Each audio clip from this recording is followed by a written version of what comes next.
gentleman from Florida, Mr. Bean, is recognized for 60 minutes as the designee of the majority leader. Mr. Speaker, thank you very much. Good evening, and what an honor it is to stand before you and lead special orders on this night. Before we begin, I ask unanimous consent that all members have up to 5 legislative days to revise and extend remarks. Without objection. Mr. Speaker, I have a message. That message is our nation's higher education system is being purchased and manipulated by the Chinese Communist Party. America needs a wake-up call. I thought that wake-up call would come in the form of a Chinese spy balloon. And if it was the Chinese spy balloon sent to wake us up, it seems as America has hit the snooze button. A few weeks ago,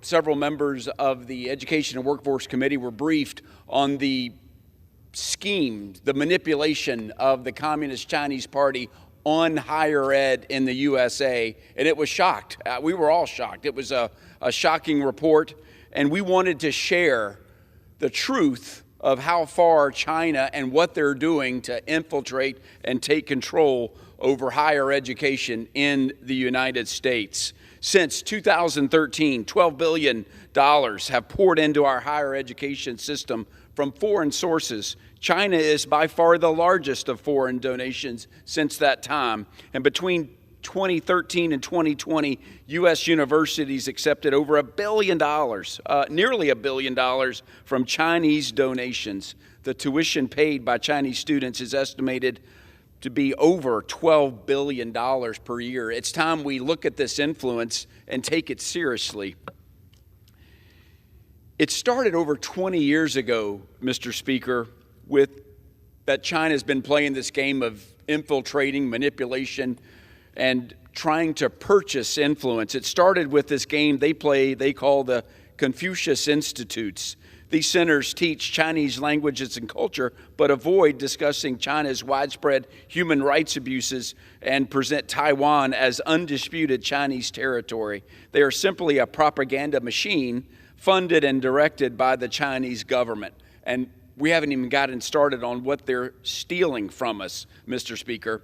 So tonight, members of the Education and Workforce Committee and other invited members are going to tell the story of just how far China has been infiltrating our university systems. You're going to hear how top colleges and universities that have not fully reported donations from foreign sources, including that of the Chinese government. You're going to hear the administration not enforcing existing laws requiring full reporting of these foreign sources.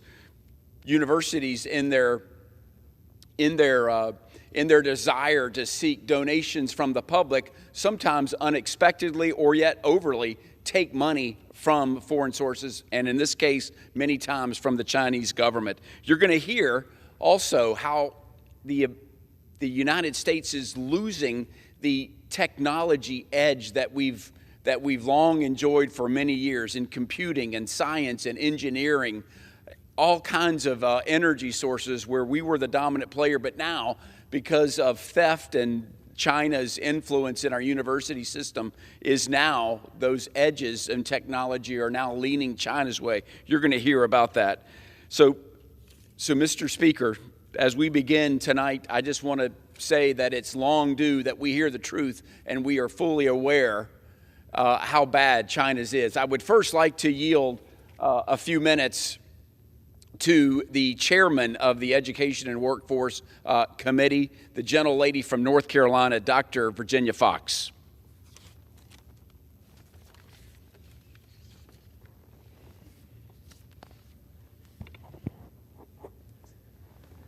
Thank you, Mr. Speaker, and I want to thank Mr. Bean, Congressman Bean, for his leadership on the Education and Workforce Committee, and also his leadership in leading this special order tonight. It is a very important issue to the people of the United States, and I'm very proud of him for taking the leadership in putting this special order together. Mr. Speaker, we are engaged in a new era of warfare with our foreign adversaries who are vying for influence and control not only over America, but especially over America's post-secondary education system. Losing on this 21st century battleground has serious consequences for free thought, economic competitiveness, and national security. Foreign adversaries like the Chinese Communist Party have used power and monetary influence to infiltrate colleges and universities to grow their sphere of influence in American society. And Mr. Speaker, make no mistake, when we talk about China and its exertion of force and its exertion of power, we're not talking about the Chinese people. We're talking about the Chinese Communist Party, the CCP. So let us be clear on that tonight so that nobody mistakes who we see as the enemy. It's the Chinese Communist Party. At face value, foreign contributions coming into universities might seem harmless, but the reality is foreign money often comes with strings attached. And we know with the CCP, there are always strings attached. Every dollar that institutions accept from undisclosed foreign entities that do not share our nation's values sends them deeper into a dangerous entanglement that undermines our republic. For years, this influence scheme has been going on, yet neither the Chinese Communist Party nor institutions of higher education have faced repercussions for their actions. Indeed, during the Trump administration, it discovered $6.5 billion in previously unreported foreign money to universities from adversarial countries. And for the first time, real progress was being made to hold institutions accountable for undisclosed contributions.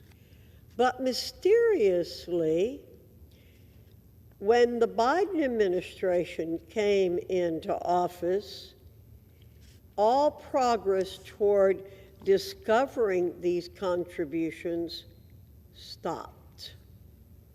The Department of Education is shirking its duty to enforce the law and has abandoned robust scrutiny of undisclosed foreign gifts and contracts that violate Section 117 of the Higher Education Act of 1965. Mr. Speaker, we have known since 1965 that the potential for damage done to our institutions through foreign contributions was possible. Section 117 is the single most important enforcement tool at the Biden administration's disposal to protect against the threats posed by our foreign adversaries attempting to steal research and buy off students and faculty on our nation's campuses. Republicans have sent multiple letters to Secretary Cardona demanding answers about this foreign money. Yet this administration continues its pattern of stonewalling Congress with limited and woefully insufficient responses. This is a part of Congress's oversight responsibility, Mr. Speaker, and is not being done on a whim. It's unacceptable that the Biden administration has exercised minimal effort to expose the lack of integrity happening at so-called elite institutions. The possible consequences of the department's limited engagement are dire. Section 117 is effective only if it is enforced. That's why congressional oversight is necessary to hold the Department of Education accountable to enforce the law. We must fight money and coercion, beginning with accountability and transparency. Without accountability and transparency, the Chinese Communist Party could win this New Age battle, because America has been fighting with one hand tied behind its back. But, Mr. Speaker, I say no more. My Republican colleagues and I will not stop until we see rigorous enforcement of Section 1117, hold the universities responsible, and hold the Chinese Communist Party responsible for what it may be trying to do. With that, I yield back to my colleague from Florida, the chair of the Elementary and Secondary Education Subcommittee, Mr. Bean.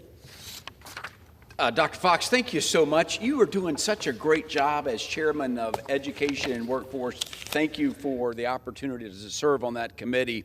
And thank you for highlighting the decades-long campaign that has manifested into bigger problems for America by the Communist Chinese Party. America's education system is being purchased and manipulated by China. Since 2013, $12 billion has flooded in from foreign sources to U.S. colleges and universities, including more than $1 billion from Communist China. Rather than forcing colleges and universities to comply with reporting requirements under Section 117 of the Higher Education Act, this administration is playing into the hands of the Communist Chinese Party by refusing to pursue enforcement. The past 2 years, Mr. Speaker, this administration has been trying to distract the American people of the very real threat China poses with its far-left policies. That ends tonight. And up next, to help spread the word of exactly how bad an actor China is my friend and colleague, the gentleman from California. He is the chairman of the Subcommittee on Workforce Protections, Mr. Kevin Kiley. Mr. Speaker, I yield 8 minutes to Mr. Kiley from California.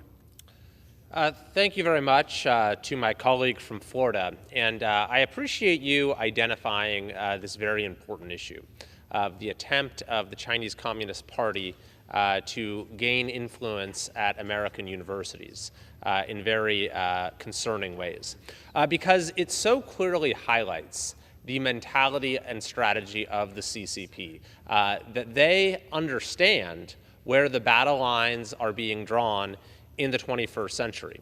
And the truly concerning thing is that increasingly China is beating the United States at its own game, outpacing us and the rest of the world in key areas of technological advancement.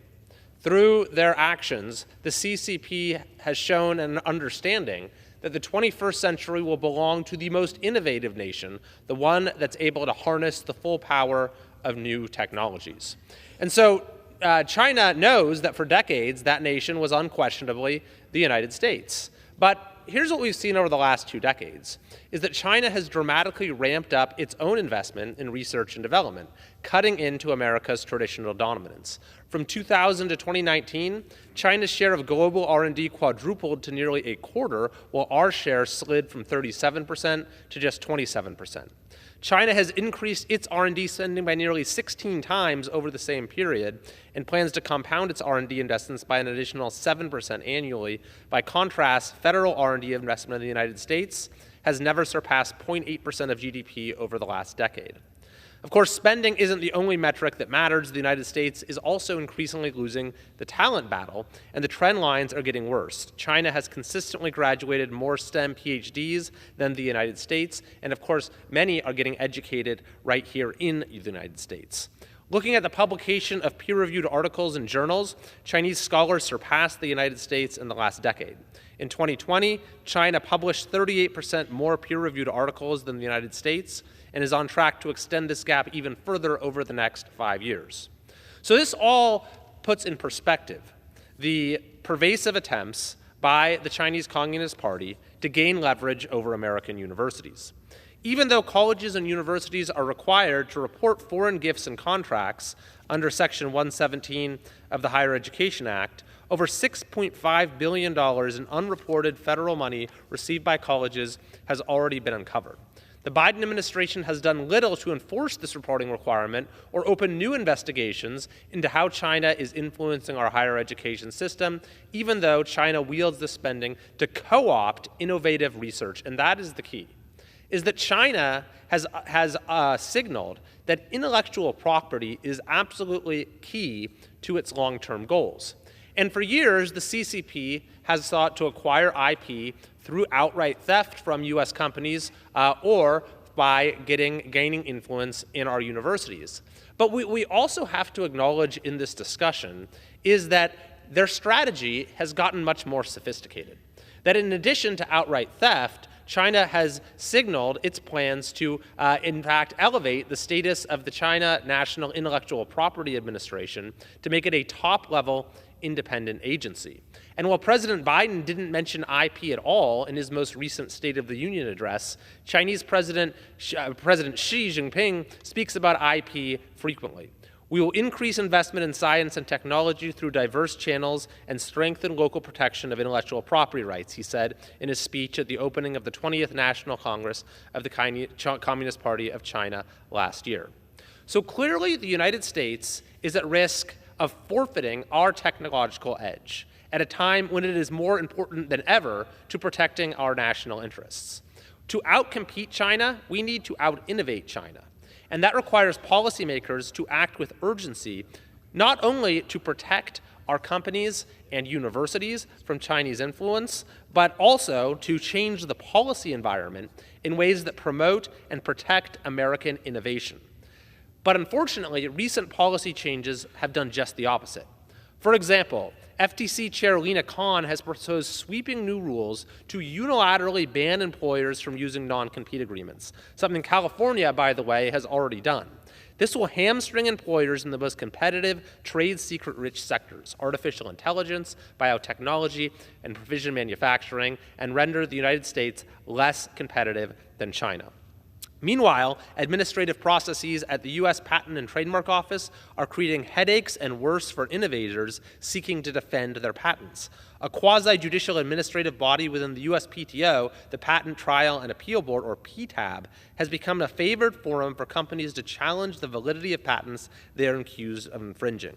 This works to the disadvantage of innovators and small businesses who must defend their IP in court, and the PTAB simultaneously reducing the incentive to invent in the first place. But here's the good news, is that the United States has a proven track record of beating authoritarian governments in strategic technological competitions. But we didn't beat the Soviet Union to the moon by chance. It required a generational investment in cutting-edge research and development, which was enabled by American citizens solving the toughest technological problems of their day. And we have that same capacity in the challenges we now face in the 21st century.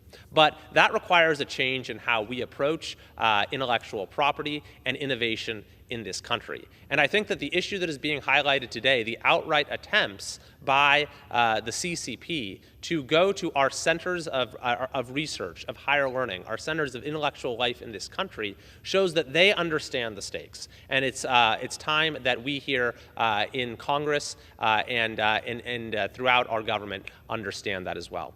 So I want to thank my fellow subcommittee chair for bringing this issue to our attention, and I yield back. Thank you very much, Mr. Kiley. Ladies and gentlemen, and Mr. Speaker, if you're just tuning in, China is manipulating and trying to peddle influence among our our higher universities, and members are standing up and saying enough.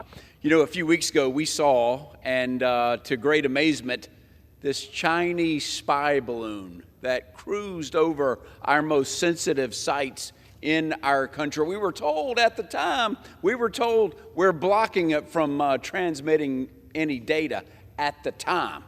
But now we have found that that spy balloon was transmitting pictures and information of our most sensitive military and nuclear sites in real time. Who knows? I don't know if we'll ever find out the true damage of that espionage break. Why on earth it wasn't shot down? Maybe, I don't know.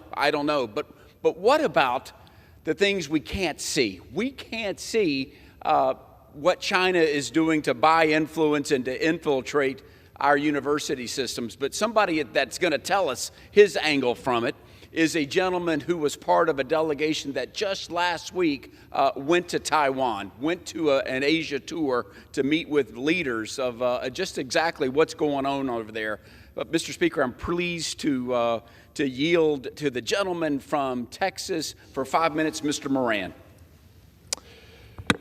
Thank you, Mr. Speaker, and thank you to my friend and colleague, Mr. Bean of Florida, for gathering us here this evening to raise awareness about the rising influence of foreign adversaries in our institutions of higher education, namely China and the Chinese Communist Party. As you mentioned, I just returned on a foreign affairs congressional delegation trip to the Indo-Pacific region, where we met with the leaders of Japan, South Korea, and Taiwan to talk about the aggression of China, not just from a military standpoint, but from a diplomatic and an economic standpoint. And here tonight, we're talking about the aggression of China to take over America through its educational institutions.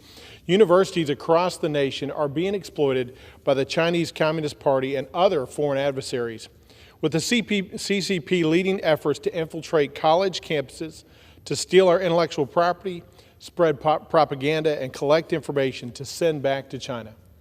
Our institutions of higher learning play a vital role in preparing our workforce for not only the next step in their career, but in evolving as contributing members of our society. On college campuses across the United States, China has sponsored ambassadors to enroll in American institutions called Confucius Institutes to take advantage of domestic resources while influencing public perception that China is somehow compassionate and does not pose an economic or security threat to this nation. And they're doing it all within our borders, and it's simply false. The Confucius Institutes aim to expand the Chinese footprint on universities around the world, influencing our students and threatening academic freedom. In the United States alone, China has spent over $150 million developing these programs by planting over 100 of the institutions. Today, there are 13 Confucius Institutes in the United States, with over 100 of the previously established institutes having closed or being in the process of closing, thankfully. These so-called culture centers have given universities a direct line of communication with foreign adversaries, in addition to a direct source of foreign funding. By law, universities receiving gifts from foreign countries with a value over $250,000 are required to report these donations to the Department of Education. Several prestigious universities, however, across the United States, including universities such as the University of Pennsylvania, MIT, Harvard, Yale, and Georgetown, received funding, lots of funding, millions and millions of dollars of funding from foreign adversaries between 2014 and 2017, yet they failed to disclose any of these donations to the Department of Education. I wonder why. During the Trump administration, the Department of Education actually enforced the law and investigated these reports and donations, ensuring that universities were compliant in this reporting. As we all know, transparency is the key to accountability in this country. Yet here we see lack of transparency on the part of these universities. Unsurprisingly, the Biden administration, who has been weak on foreign policy and the promotion of American interests, has not yet investigated the nearly $6.5 billion in unreported foreign money received by colleges and universities during the Biden administration. I'll repeat that again, $6.5 billion. And you ask, what is that money buying the Chinese Communist Party? The administration's failure to enforce the law and ensure transparency and accountability of foreign money funneled into the United States institutions is dangerous, and it reveals a lack of desire to protect American national security and our values from bad actors. The stake that the Chinese government has in universities has given the People's Republic of China and the Chinese Communist Party a seat at the table of our educational institutions, a seat they should not have. They are strong-arming free speech and academic freedom. They're rewriting history, the history of the Chinese Communist parties, and they're doing it all through the dissolution of our free speech and our academic freedom, those pillars of our society. As members of Congress, it is of the utmost importance that we have accountability over the foreign dollars entering our college campuses and universities and ensure that dangerous ideals are not being promoted across the country through the Chinese Communist parties and other foreign adversaries that would use this information and these investments against our national security efforts. American universities and colleges are esteemed for brilliant research and academia. We must not tolerate foreign governments stealing critical information in these premier research programs for the purpose of using it against the United States and weakening our national security. I can tell you again from experience, these past couple of weeks have opened my eyes to the reality of the threat that is the Chinese Communist Party. Again, it's not just our diplomatic status, it's not just our economic warfare that we're engaging in, it's not just what we're seeing from a military presence that they have around the island of Taiwan. No, it is now indeed in our educational institutions. We must push back on every front. It is a multi-front fight that we cannot lose, or we will lose this nation. With that, I yield back. Thank you very much, Mr. Moran. Mr. Speaker, our nation's higher education system is being purchased and manipulated by the Communist Chinese Party. You've heard about it, and we keep hearing about it. You see, China can't keep up with our nation's unrelenting free market system that is constantly innovating. So the only way they see to catch up with us is to cheat and steal our intellectual property and infiltrate our university systems and steal our discoveries. It's got to end. Let's hear more of what China is doing to manipulate our university systems. And I'm pleased, Mr. Speaker, to recognize the distinguished chair of the Higher Education and Workforce Development Subcommittee, Mr. Burgess Owens of Utah. I recognize him for 5 minutes. Thank you. Thank you, Mr. Speaker, and thank you, my esteemed colleague from Florida. Here's some facts you need to know about the abysmal record of the Chinese Communist Party on human rights and against our American way of freedom. China's carried out the torture, forced sterilization, and sexual abuse of over 1 million Uyghurs. China is ranked 175th out of 180 countries that lack freedom of the press, and is notorious for jailing journalists for dissenting voices. Chinese officials have detained, tortured, and executed protesters with impunity. Since 2013, U.S. colleges and universities have received more than $1 billion in gifts and contracts from the Chinese Communist Party and its affiliated sources. As a result, professors, student groups, and guest speakers critical of the Communist Party's human rights abuses have been silenced and threatened and deplatformed. The Chinese regime is spreading anti-democratic, anti-American propaganda by funneling large sums of money into higher education. Sadly, we have Americans who think and continue to think that turning their back on our nation for self-aggrandizement is okay, that profit over patriotism as a culture that's infested our country and infested our institutions of higher learning is okay. This must end. It is a national security issue when Communist Party simply buys onto a platform that manipulates our children, their education, the vision, and ability to appreciate this great country.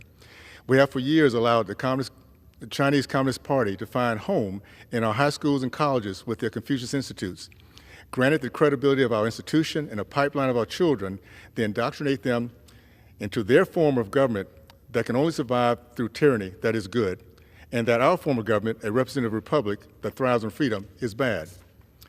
It is on these college campuses where stealing our intellectual property, technology, and national security secrets is not looked upon as betrayal, which it is at the highest, but instead deemed a necessity to build bigger, more spacious buildings and to hire more bureaucrats committed to teach our impressionable and trusting children that Marxism is okay after all. The manipulation of our children on American soil, paid for by American taxpayer, is unacceptable. Again, the profit over patriotism culture that has infested too many of our higher education institutions must stop now. As we watch a slow-moving communist spy balloon that took a week to lumber over our nation, doing figure eights over our military bases, then as we learned this morning of the secret communist Chinese police station spying on, intimidating, and disrupting free speech of Chinese Americans in New York City, we have to wonder what is really being taught or not taught in our educational system. It is indeed broken if our past generations, taught by these institutions, can see the blatant attacks on our American culture and think there's nothing wrong. That the present of misery, chaos, hopelessness, and divisiveness throughout our nation is normal and acceptable. From establishing a bipartisan select committee on China to reducing reliance on foreign adversaries for our American energy needs, the House GOP has delivered on its promise outlining our commitment to America. That is, to counter the malignant influence of China in corporate boardrooms, social media, and on college and high school campuses. We've done so in our first 100 days. As the chairman of the Higher Education and Workforce Subcommittee, I'm proud to lead the charge in ensuring the freedom of speech of every American on every college campus and to preserve the integrity of America's higher education. I am committed to champion the freedom and liberty we enjoy as Americans. As was a statement made by a Japanese admiral after the attack on Pearl Harbor and the deaths of close to 3,000 Americans, I fear we will awaken a sleeping giant. To the Biden administration that has for 2 years been asleep as our nation has faced threats from within and without, the American people will not stand by and let our children be indoctrinated out of our beliefs in freedom, our American way, and a history of our proud Americans who sacrificed their blood, sweat, and tears to grant us this great, great gift. You've awakened a sleeping giant, a freedom-loving we the people. I thank you and yield back. Thank you very much, Mr. Burgess. Mr. Speaker, our nation's higher education system is being purchased and manipulated by the Chinese Communist Party. You've heard from various members who've given you details of how it's done, but we need somebody who can give us the big picture. We need somebody who can give us big ideas. We need somebody who can give us big solutions. There's only one guy that can do that, Mr. Speaker, and so I yield 5 minutes to the gentleman from Arizona, Mr. Biggs. Mr. Speaker, I thank the gentleman for yielding time to me. There's a great Chinese scholar, Professor Sheridan, wrote a book called China and Disintegration. And he analyzed the fall of China's government in the early 1900s, before you moved to kind of an anarchical situation where you saw the rise of Chiang Kai-shek and the Kuomintang versus ultimately post-World War II, Mao Zedong and the Chinese communists long marched as they marched around, and eventually the U.S. wavered and China fell to communism under Chairman Mao. Well, so what was the premise of China and disintegration? It was an analysis of why great powers, great nations, great empires fail. They fail because of a loss of geographical integrity. They fail that's the first thing. The second thing is they fail because their currency loses value and trust. Once that goes, and the culture begins to change, they're either overextended or they allow individuals with malevolent intentions to come into their country and influence the population. So what do we have? We have a wide open border. So we've lost our geographical integrity. We have $31.4 trillion in national debt and rising inflation. We have nations like India contemplating moving to the Chinese yuan for their currency of exchange instead of the dollar, and they've settled on the rupee. So we've lost economic integrity as well. So what has happened? Well, China views, as they always have, themselves, that's why it's Chu, meaning the center. They view them as the center of the universe. They have viewed Westerners as barbarians. And Mao and his ambitions were superseded ultimately by Deng Xiaoping, who said, we're going to put a unique spin and have a hybridized economy. And it's going to have some elements of capitalism, but it's going to be communistic overall. Now, why did he do that? Because they were failing as a communist state. And we built the Chinese middle class. We built the Chinese deep-water navy. We gave China superior telemetry. Ladies and gentlemen, we have basically given China our technology. What we haven't given them, they've stolen. So now you've reached a point where you have a CEO of a company like Nike who says, we're not an American company anymore, we're a Chinese company. Now, how have they done that? There are literally tens of thousands of Chinese national students in our universities. So when we talk about the billions of dollars that have come in donations, a more insidious thing is the out-of-state tuition that funds these state universities who rely on out-of-state tuition. And so they come in and they pay that tuition. And it's not a normalized situation. To come over here as a student, you have to be a member of the CCP. There are 330 million people in the CCP, as many as we have living in the United States today. And they send their students over here, and they exit. They leave, and they go home with what? Our technology and experience that we've given them to defeat ourselves. We can continue to put our head in the sand and hope that it isn't true. There are those who believe it's xenophobic to talk about this. But I appreciate the gentleman from Florida, Mr. Bean, being here tonight and leading this special order because Americans need to know the peril that we are in, because China doesn't view us as an economic opponent or competitor. They view us as an adversary, a geopolitical adversary. And for them, they want to be the world's dominant hegemon. That isn't me saying it. You can look at any modern writing within the top leadership of the CCP. It's pretty clear. And I would suggest that we need to take back our educational institutions, couple that with the integration. We need to decouple our economic integration and dependence upon China. They know we're dependent. They know they can exploit that. We saw how they exploited it just recently in the COVID-19 epidemic. Let's be wise. We're going to have to take action. With that, I yield back to the gentleman, and I thank you. Thank you, Mr. Biggs. Mr. Speaker, our nation's higher education system is being purchased and manipulated by the Chinese Communist Party.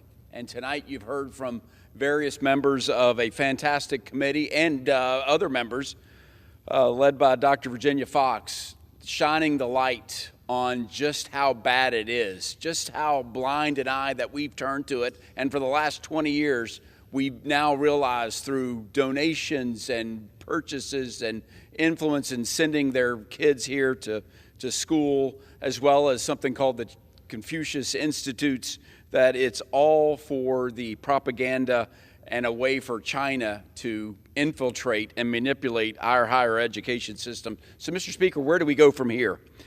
We have work to do, including alerting America, which is what we're doing tonight, but also alerting our higher ed, our leadership, and our universities and colleges to let them be wary of any foreign donation coming into their institutions, particularly it should be a red flag, anything coming from China.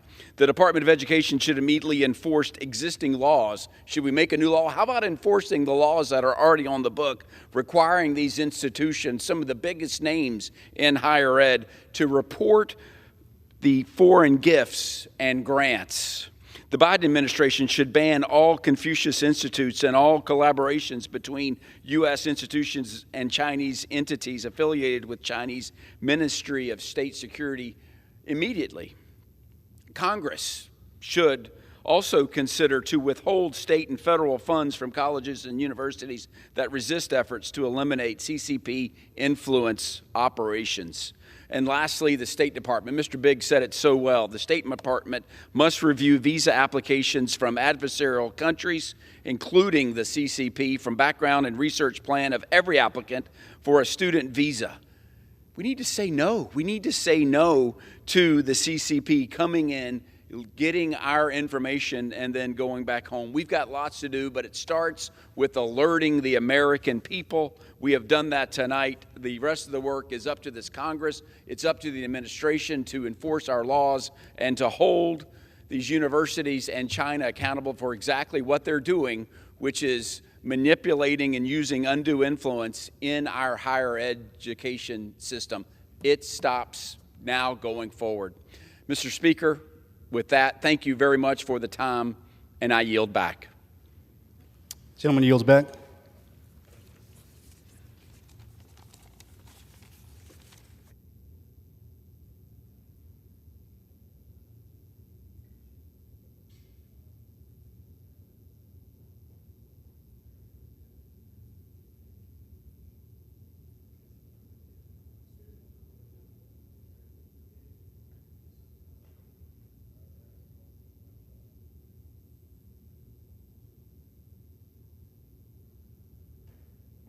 Remind me of that at the end. Under the Speaker's announced policy of January 9th, 2020.